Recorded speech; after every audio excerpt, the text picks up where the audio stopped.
ফেনীর পুরাতন পুলিশ কোয়ার্টারে অবস্থিত দ্বীনী শিক্ষা প্রতিষ্ঠান তানজিমুল উম্মাহ গার্লস মাদ্রাসা ফেনী শাখার বার্ষিক পুরস্কার বিতরণী অনুষ্ঠান অনুষ্ঠিত হয়েছে। রবিবার 24শে আগস্ট মাদ্রাসা কর্তৃক আয়োজিত অনুষ্ঠানে প্রধান অতিথি হিসেবে উপস্থিত ছিলেন বসুরহাট ইসলামিয়া কামিল মাদ্রাসার সাবেক প্রিন্সিপাল মাওলানা ফয়জুল্লাহ।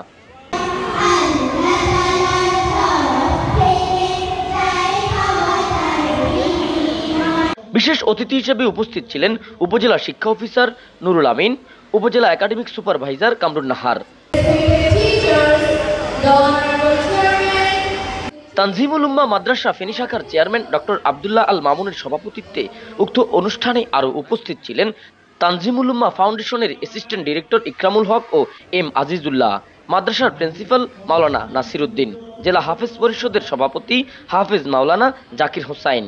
এতে আরও উপস্থিত ছিলেন অন্যান্য শাখাসমূহের শাখা প্রধানবৃন্দ। উক্ত অনুষ্ঠানটি শিক্ষক, শিক্ষার্থী, অভিভাবকদের সরব উপস্থিতিতে প্রাণবন্ত হয়ে ওঠে। অনুষ্ঠানে 52 জন শিক্ষার্থীকে কুরআনের সবক, 43 জনকে নাজেরা এবং 9 জনকে হিফজের সবক দেওয়া হয়। এছাড়াও ক্রীড়া ও সাংস্কৃতিক বিভিন্ন ইভেন্টে অংশ নেওয়া প্রথম, দ্বিতীয়, তৃতীয় স্থান অর্জনকারী শিক্ষার্থীদের হাতে তুলে দেওয়া হয় পুরস্কার। সান্ত্বনা পুরস্কারও দেওয়া হয় মাদ্রাসা শিক্ষার্থীদের। পরে দোয়া ও মুনাজাতের মধ্য দিয়ে শেষ হয় অনুষ্ঠানের কার্যক্রম। তানভীর চৌধুরী, অনুসন্ধান 24, ফেনী।